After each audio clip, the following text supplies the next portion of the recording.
Les véritables raisons pour lesquelles les Occidentaux s'acharnaient sur Kadhafi sont: premièrement, le lancement d'un satellite africain. C'est Kadhafi qui offre à toute l'Afrique un satellite de télécommunication et opère la première vraie révolution des temps modernes.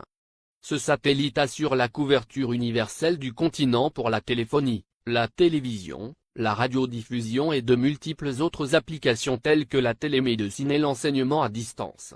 Pour la première fois, une connexion à bas coût devient disponible sur tout le continent jusque dans les zones rurales grâce au système par pont radio WiMAX. Cette histoire démarre en 1992 lorsque 45 pays africains ont créé la société Rascom, pour disposer d'un satellite africain et faire chuter les coûts de communication sur le continent. Téléphoner de et vers l'Afrique était alors le tarif le plus cher au monde, parce qu'il y avait un impôt de 500 millions de dollars que l'Europe encaissait par an sur les conversations téléphoniques, même à l'intérieur du même pays africain pour le transit des voix, sur les satellites européens comme Intelsat. Un satellite africain coûtait juste 400 millions de dollars payables une seule fois et ne plus payer les 500 millions de locations par an. Quel banquier ne financerait pas un tel projet? Mais l'équation la plus difficile à résoudre était: comment l'esclave peut-il s'affranchir de l'exploitation servile de son maître, en sollicitant ce dernier pour y parvenir?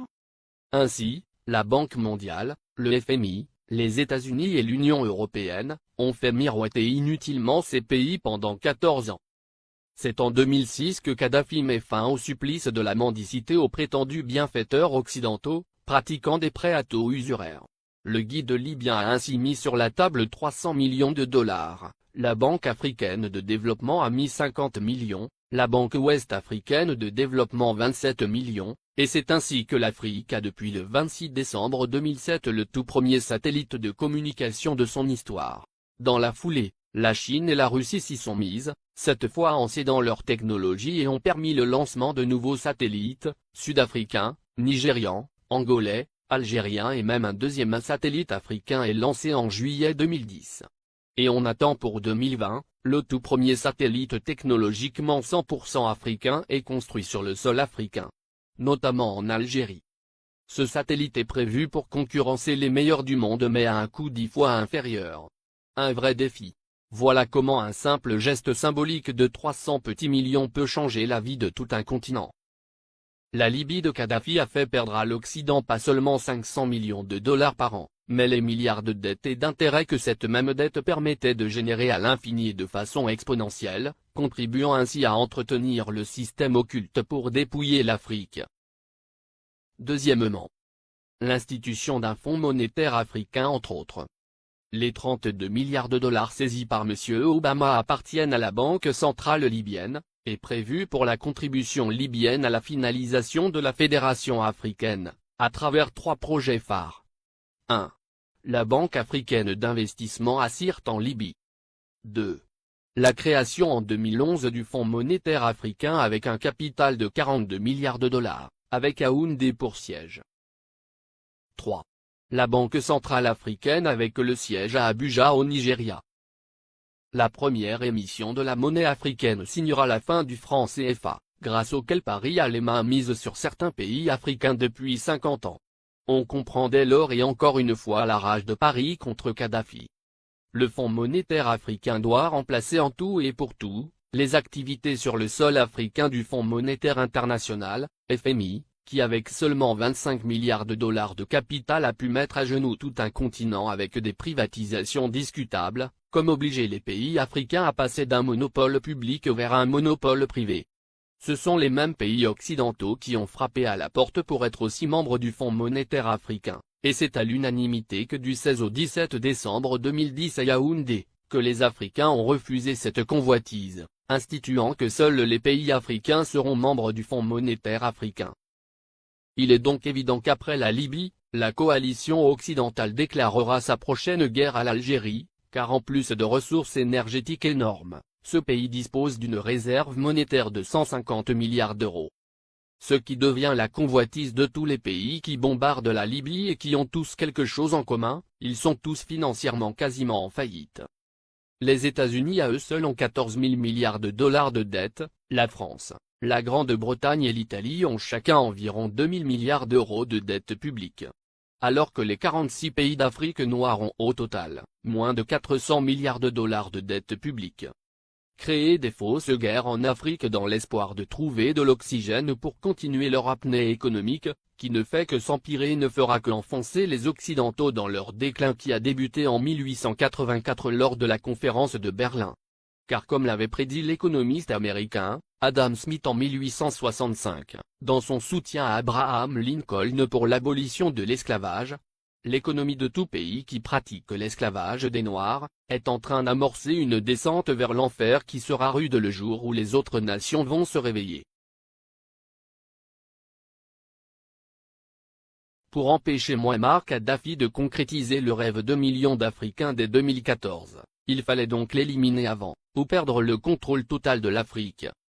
Voici toute la raison qui guida la France, les États-Unis, la Grande-Bretagne et leurs alliés dans leur campagne contre Kadhafi. Monnaie, Fonds monétaire africain, Banque centrale africaine, télécommunications, transport, États-Unis d'Afrique. Mouammar Kadhafi avait ingénieusement tout planifié, se fixant comme délai l'année 2014 pour la création de la Banque centrale, le Fonds monétaire et bien d'autres encore pour affranchir le continent noir, après un demi-siècle d'indépendance aux allures de paroles suivies d'aucun acte ou de gouverner sans régner. Après avoir émis l'idée en 2000, lors du sommet de l'Organisation de l'Unité africaine, il a obtenu la création de l'Union africaine quelques années plus tard, le guide libyen pousse le bouchon plus loin. Satellite africain et Afriquia, deux idées concrètes pour l'unité. Mouammar Kadhafi pousse ses pairs à acheter un satellite africain pour que l'Afrique ait son indépendance en matière de communication. Il préfinance cet achat avec plusieurs centaines de millions de dollars américains. Il sait dépenser sans compter. Ainsi pour acheter le satellite africain, il a mis 300 millions de dollars sur la table, témoigne Moustapha Cissé, ancien ambassadeur du Sénégal en Libye, et ex-conseiller spécial de l'ex-président sénégalais Abdou Diouf, en charge du monde arabo-islamique. Le guide de la Jamaïria libyenne offrit ainsi Rascom CAF 1, le premier satellite de télécommunication entièrement dédié au continent africain et ses îles. Il a été mis en orbite le 20 décembre 2007. Cela a été le premier lancement de l'histoire pour tous les pays africains. Kadhafi lance également la compagnie de transport aérien, Afriquia Airways, qui assure la liaison entre les capitales africaines et régions du continent. La compagnie offrait 4 vols réguliers entre Tripoli et Dakar, Abidjan et Le Caire, et bien d'autres. Beaucoup de gens utilisaient la ligne Afriquia pour aller à Paris. Parce qu'on pouvait faire Dakar, Tripoli, Paris, et retour à 400 000 francs CFA, 615 €, ajoute le diplomate sénégalais. Alors Tripoli était devenue une plateforme de communication entre l'Afrique, le monde arabe et l'Europe. La monnaie et la Banque centrale africaine en 2014. Kadhafi avait proposé la mise en place d'une union monétaire africaine, UEMA. Il avait dégagé 30 milliards de dollars pour la création de l'UEMA qui devrait avoir Yaoundé au Cameroun pour siège.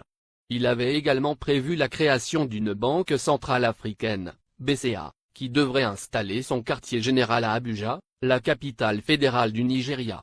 Il était question que cette banque africaine commence à émettre une monnaie africaine à partir de 2014, ce qui ne plaît pas aux Occidentaux, parce que ça nous permettrait de nous passer du franc CFA, et des autres monnaies qui ne font que briser nos économies.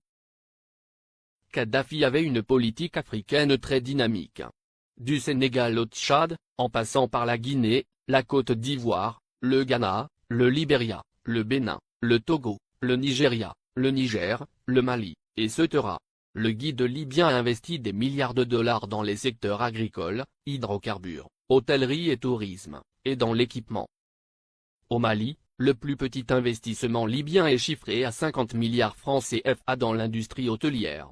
Ces investissements libyens dans l'hôtellerie sont estimés à plus de 50 milliards de francs CFA, a déclaré Oumar Bala Touré, directeur général de l'Office malien du tourisme. Plusieurs autres centaines de milliards ont été investis dans le secteur agricole. Pour les Maliens, Kadhafi est un homme qui s'est engagé pour la cause africaine. Le Conseil national de transition, CNT, est considéré au Mali comme un organe rebelle soutenu par la communauté internationale. Dès le début de la révolte à Benghazi, et l'entrée de l'aviation étrangère, des associations musulmanes et des partis politiques avaient organisé à Bamako des manifestations de soutien à Kadhafi, dénonçant une invasion occidentale. Le guide libyen a, par ailleurs, dégagé plusieurs milliards de dollars pour la création de banques sahélo-sahariennes au Sénégal, Mali, Niger, Mauritanie, Tchad, et Ceuta, et le rachat de plusieurs compagnies occidentales en Afrique pour réduire leur emprise sur les économies du continent. C'est par exemple le cas de Mobil Oil, du groupe américain, ExxonMobil, qui est devenu Oil Libya dans la majeure partie de la sous-région ouest africaine. La Guinée-Conakry doit sa toute première chaîne de télévision à Mouammar Kadhafi. Il le lui a offert au nom du peuple libyen comme présent au peuple frère de la Guinée en 1979. Il a également équipé l'armée guinéenne, de l'armement lourd aux uniformes des soldats pendant plusieurs décennies. Sans compter un appui financier gigantesque. La vie des Libyens de l'ère Kadhafi. 1.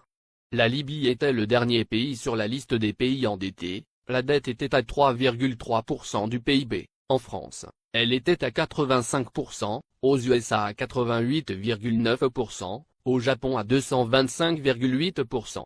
2. L'électricité à usage domestique était gratuite. 3. L'eau à usage domestique était gratuite. 4. Le prix d'un litre d'essence était de 0,08 €. 5. Les banques libyennes accordaient des prêts sans intérêt. 6. Les citoyens n'avaient pas d'impôts à payer, et la TVA n'existait pas. 7. Chaque famille libyenne, sur présentation du livret de famille, recevait une aide de 300 € par mois. 8. Pour chaque étudiant voulant faire ses études à l'étranger, le gouvernement de Kadhafi attribuait une bourse de 1627 € par mois. L'ONU, la France et les USA ont bombardé la Libye pour défendre leurs intérêts, objectif principal, détruire la création des États-Unis d'Afrique.